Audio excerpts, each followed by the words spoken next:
அனைவருக்கும் வணக்கம். சற்றுமுன் வெளியான மிக முக்கியமான தகவல்களின்படி, முதலமைச்சர் விஜய் தலைமையிலான தமிழக அரசின் முதல் நிதிநிலை அறிக்கை ஆகஸ்ட் 5ஆம் தேதி சட்டப்பேரவையில் தாக்கல் செய்யப்பட உள்ளது.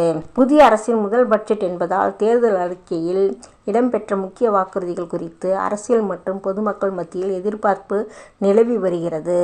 சட்டப்பேரவைத் தலைவர் ஜே.சி.டி. பிரபாகர் வெளியிட்ட தகவலின்படி, 2026-27 நிதியாண்டுக்கான நிதிநிலை அறிக்கையை ஆகஸ்ட் 5ஆம் தேதி காலை 10 மணிக்கு நிதி அமைச்சர் என். மேரி வில்சன் தாக்கல் செய்ய உள்ளார். தொடர்ந்து ஆகஸ்ட் 6ஆம் தேதி வேளாண்மை மற்றும் உழவர் நலத்துறை அமைச்சர் வினோத் வேளாண் நிதிநிலை அறிக்கையை சமர்ப்பிக்கிறார்.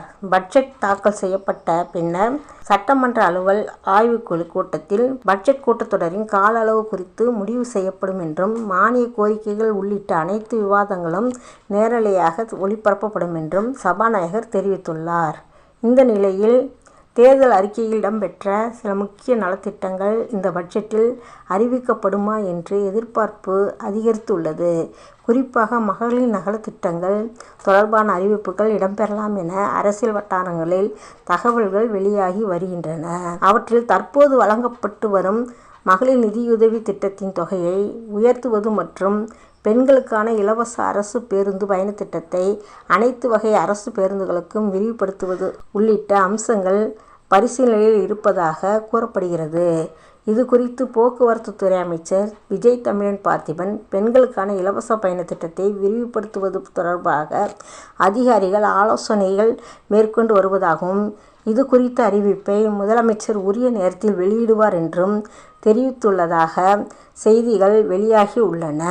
மேலும், அனைத்து வகை அரசு பேருந்துகளிலும் திட்டத்தை நடைமுறைப்படுத்துவதற்கான செயல் திட்டம் குறித்து போக்குவரத்து துறை மற்றும் நிதித்துறை அதிகாரிகளுடன் உயர்மட்ட ஆலோசனைகள் நடைபெற்றதாகவும், அதனைத் தொடர்ந்து போக்குவரத்து கழகங்கள் தேவையான நிதி மற்றும் நிர்வாக விவரங்களை ஆய்வு செய்து வருவதாகவும் தகவல்கள் தெரிவிக்கின்றன.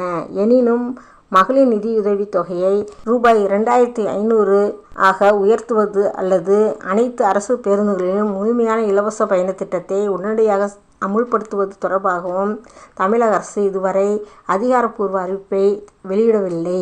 எனவே, இந்த அம்சங்கள் பட்ஜெட்டில் இடம்பெறுமா என்பது ஆகஸ்ட் 5ஆம் தேதி தாக்கல் செய்யப்படும் நிதிநிலை அறிக்கையின் மூலம் மட்டுமே உறுதியாகும்.